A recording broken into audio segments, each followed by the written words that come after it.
schools. They always ask me, "Oh, what's it like to play in front of 5,000 people on a Wednesday against an unranked opponent?" Like I couldn't tell you. You just don't get it. And that's not to be cocky. They don't understand what that's like and what that means. And I've not once taken it for granted. And I'm just so grateful to have had that opportunity.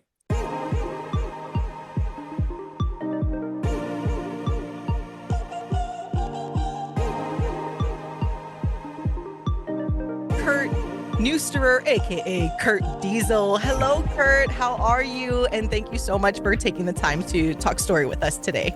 I am great. Thank you so much for having me again. I had a lot of time last time I was here, so very excited to get into it again. Yeah, and if you guys missed that about maybe a year or so ago, Kurt joined the Hawaii Players Pod, where we really got to just know his entire background and how he almost didn't end up at the University of Hawaii, but fortunate that he did. So if you missed it, go ahead and check it out on our YouTube channel, and of course, like and subscribe. But I wanted to take this time to chat. It's senior week for you guys coming up this weekend, the number one team coming into town, which we'll talk about a little later in this conversation, but I just wanted to really have you on here to reflect on your journey that you've had so far here at the University of Hawaii at Manoa. But first things first, though, how are we doing? How are we feeling as you go through this final week? I mean, I guess it's a little different because this isn't technically the final home set of matches. Hopefully, you'll play a few more here in the stand coming up in a couple of weeks. But no, in general, how has this week gone for you so far as you anticipate the senior weekend? It has been crazy. Obviously, when we got news that both games have sold out, that made things a lot more real and exciting. And then on my personal side, I found out literally last week that I was going to have this job opportunity. I finally got news of it.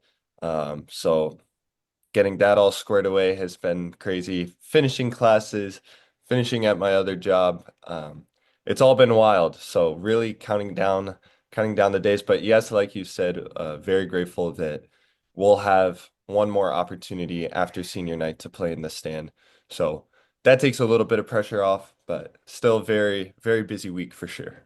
And we'll definitely get into your new or your upcoming professional venture in a little bit. But take us back a little bit was ways away, but you are a finance and accounting major. So just tell us a little bit about what made you want to pursue that and how you continue to stay with that career path. Yeah, so honestly, I put that down because my dad was a business professional and I liked certain elements of what he was doing. The one thing I really appreciated about finance and account, it's very math centered. So there's a right answer and there's a wrong answer. And when you're comparing, the cost benefit analysis of different routes and different options, it's pretty black and white.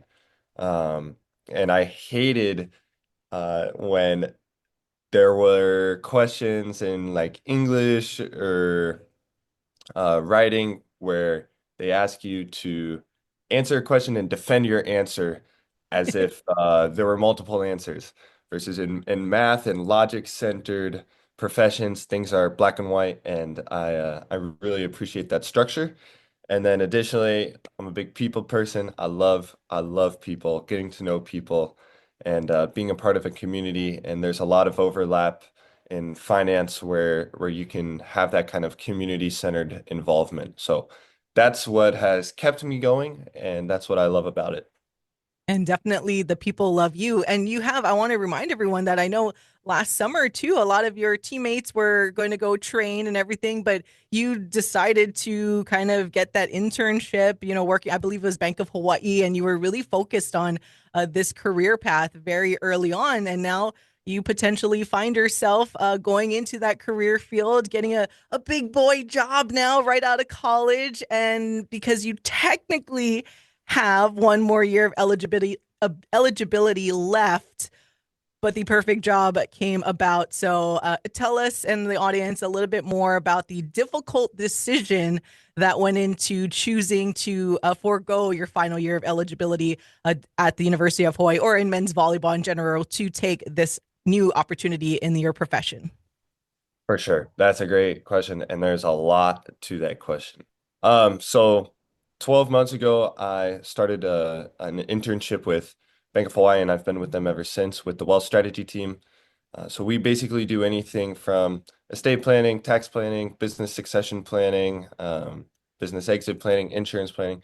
So just a lot of strategy to help navigate some of the challenges that are associated with that kind of high caliber wealth. Because there are a lot of issues and opportunities once you get to that level of wealth, and we help navigate clients who have those opportunities and issues. So I've been doing that for the past year. I've loved it. Loved getting to know the people and meet some really influential people within the community. And the work we do is exclusively for the benefit of the client. So money is usually a really big priority for people. So getting to help them with one of their top priorities is a great privilege, and I really enjoy doing that. So I knew that that was something that I was passionate for. And I did get the opportunity to continue my career with Bank of Hawaii following graduation. But I also got this opportunity to go to the mainland and work for Goldman Sachs. That opportunity started talking with them a couple of months ago, and last week I found out that I was going to have the opportunity to join their Los Angeles office. I'm signing the paperwork tomorrow, assuming nothing has happened in the past week. So that's going to be very exciting to get that squared away. And it's a different opportunity from Bank of Hawaii. It's obviously a much larger company, much more competitive. Their acceptance rate is about 1% for new hires. And I think that's part of the reason I had to forego my last year. You know, a lot of people were telling me, Kurt, you've got your whole life to work. And yeah, you're absolutely correct. But if you got into Harvard, would you turn it down and, wait and apply again the next year? So that's, not to be um, cocky or anything. That's just the nature of the company. It's hard to get into. So when the opportunity presented itself, I wanted to take advantage of it. And I know I'm stepping aside here from my role at Bank of Hawaii, but I do hope to come back, and I hope my experience at Goldman makes me a much better asset for whatever team I'm a part of in Hawaii when I return. Perfectly well said. And of course, I totally understand. And that's true. People always say you have your whole life to work, but sometimes when the perfect opportunity comes, yeah, you just have to take it. But we'll definitely miss seeing you on the volleyball court. But I do want to get back to a little bit of volleyball and UH stuff as we are joined by Kurt Nusterer and middle blocker for the UH men's volleyball team coming up on senior weekend. All right, take us back. And as you reflect on your career and your education here at in Manoa, from a personal standpoint, what would you say is the biggest thing that you've learned during your time here? That's a great question.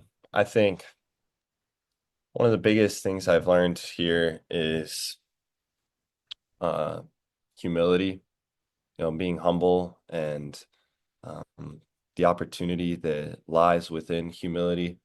I think coming out here, my head was huge. I thought I was all that in a bag of chips, and now I realize so much more about how, how special this place is, how much history there is here, how much culture there is here, and how much you can learn from other people. Hawaii has such a unique culture on the island. I know on the mainland it's referred to as a melting pot, but I've always thought of Hawaii as like a melting stew, is what I've heard of it as. You know, different ingredients, but they still maintain so much of their identity. Versus, if you go to the mainland, say like a city, New York or Los Angeles, you've got people from different ethnicities, but they lose a lot more of their ethnic identities, I'd say, than in Hawaii. Here, a lot of Hawaiians really maintain that Hawaiian heritage. They're very proud of that. Chinese, Japanese, Portuguese, um, whatever the case may be, there's a lot more of that culture continuation, and I've just absolutely enjoyed getting to learn from that. So looking back, that's been one of the greatest privileges of playing here. Oh my gosh, I love that. I might have to steal that description. I have honestly never heard about it before. Like you said, we hear melting pot, but I like the stew analogy there. Again, I'm gonna have to steal that from you, Kurt.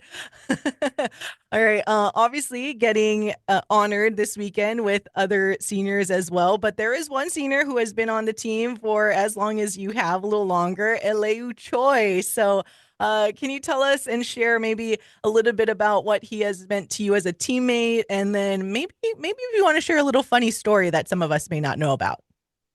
Yeah, so this is going to be a privilege for me.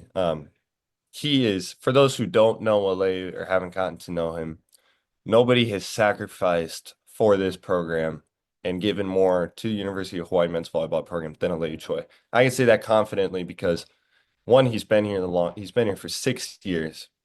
He's the first guy in the gym every morning. And we have these weekly rotations for when it's your week, it's your job to set up the nets, bring the balls, water to practice, all of that. Aleu's always there setting up the nets, regardless of whose week it is.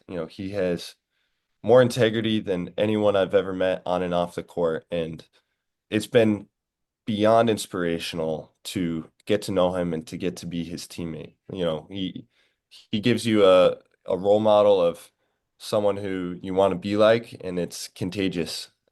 He's such a hard worker. So I don't have enough praise, and I could spend an hour talking about how special he is and how much he means to this program.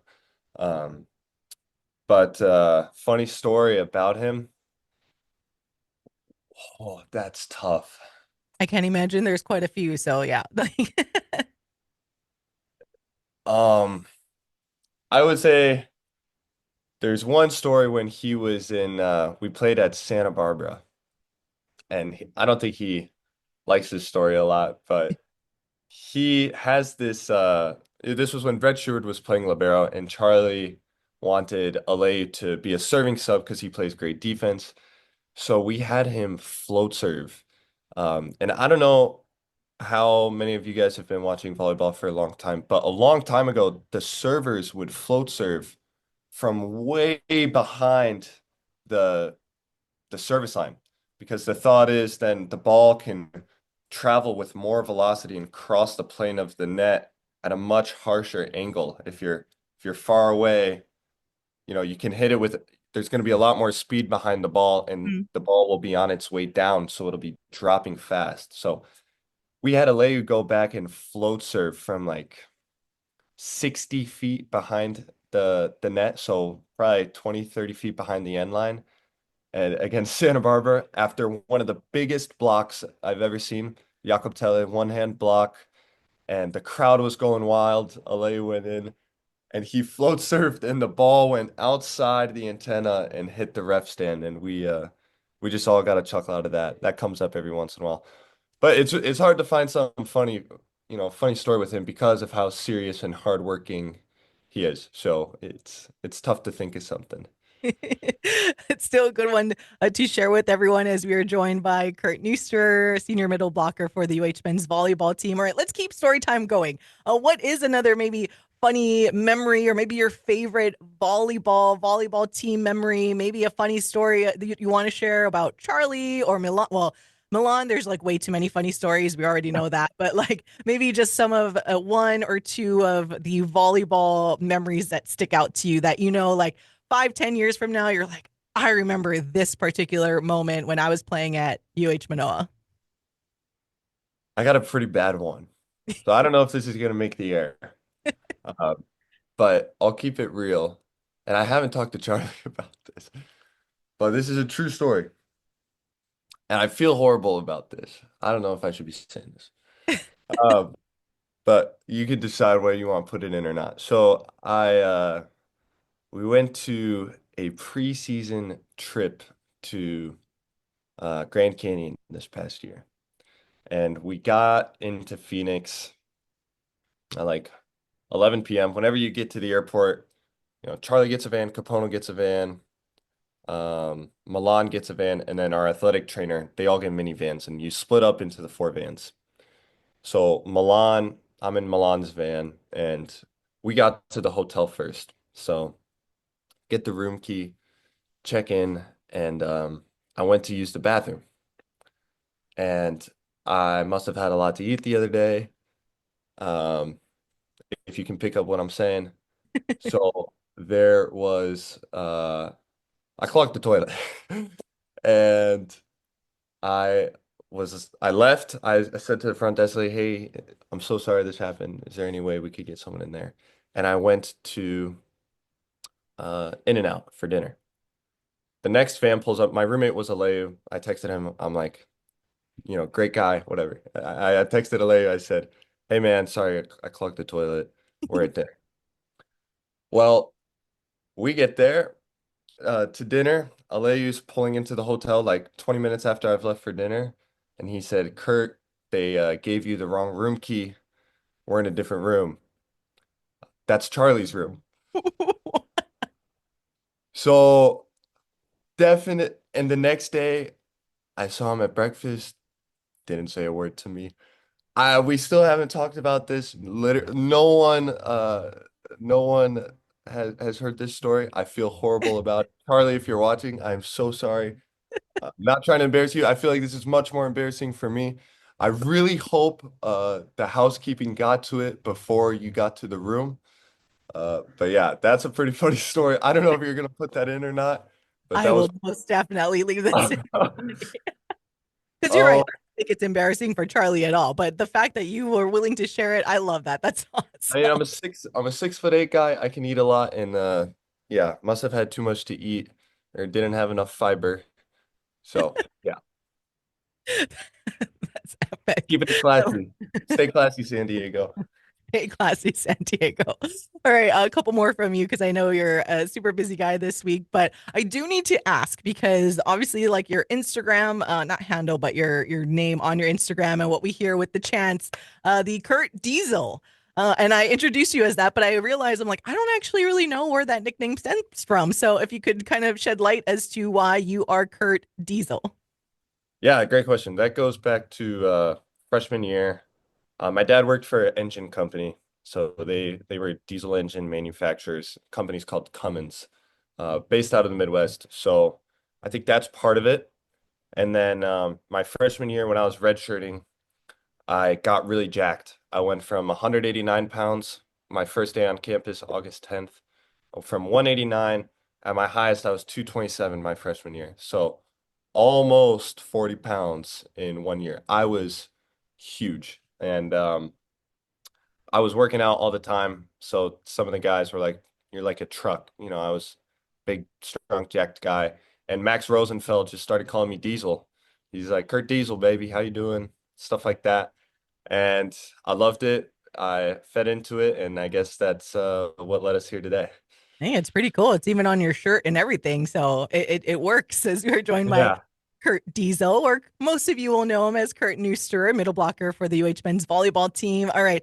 Just a couple of questions on the matches coming up against number one Long Beach State. How are we feeling about taking on the number one ranked team? Obviously, they suffered that one almost like a fluke type of a loss that they had. But other Yeah. than that, they are a solid and phenomenal, strong team. They're number one for a reason. But I guess a two-part question. One, from a volleyball standpoint, I mean, what you can share with us, how's the team preparing? How are we looking? And then also just what it means to have this type of senior night that is, you got two, or I guess senior weekend, where not one night, but two nights, Friday and Saturday, are sold out. And you guys are playing the best team in terms of rankings in college volleyball to cap off your regular season homestand here for your senior year. Yeah, that's a great question. So first off, I mean, Long Beach for sure thus far deserves to be the number one team in the country. I mean, they've played some pretty phenomenal volleyball. They have some really incredible players. So really hats off to them. It's a great team. And I'd be lying if I said I thought we could just walk in and steamroll this team on Friday, Saturday. I think we do most certainly have the pieces we need to beat them. We have a very talented team at all position. I think our matchups are pretty strong. Two of the three best setters in the country playing against each other. feel like our outsides are pretty close. I feel like our liberos are pretty close. I feel like our middles are pretty close. I honestly think from that sense we're very balanced. I really just think it's going to come down to who's going to be playing well. You know, Mhm. we've seen in the entire top 10, there's really, not a whole lot of teams that are undefeatable. Any team in the top five, if they're playing bad and the other team is playing good, doesn't really matter who they're playing, they can lose. And we saw that last week, four of the five top teams all losing to teams in the bottom eight or in teams ranked eighth and worse. So it just goes to show you that it doesn't matter who you're playing. If you're playing bad and the other team's playing good, well, it's not going to work out for you. If you're playing good, other team's playing bad, then that's all we can hope for. So I'm I'm sure we're going to face a lot of adversity this weekend. So really need the team to stick together and just fight through it. We've had some games where we get caught down and we stop fighting, and that's what we can't have happen. We got to be resilient. And then as far as what it means for it to be senior night and to play such a big opponent on senior night, I'm super excited for it. I will say I've always wanted to win on my senior night. So I think this year we've given ourselves a harder challenge than any other year. Um, but very, very excited to embrace the challenge and hopefully step up to the plate and perform.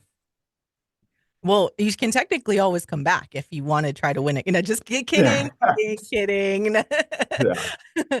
All right, Kurt, one last, or I guess another two-part question to kind of finish this off. I just want to give you the floor in, again, just describing what it meant to you when you found out that, well, we found out Saturday night was sold out, but then yesterday finding out that Friday was a sellout as well. So back-to-back sellouts, first time since 1996 for the men's volleyball team. How does that make you feel that the fans are coming out? And of course, final thoughts of you and sharing your all of aloha to the fans that are currently listening and watching right now.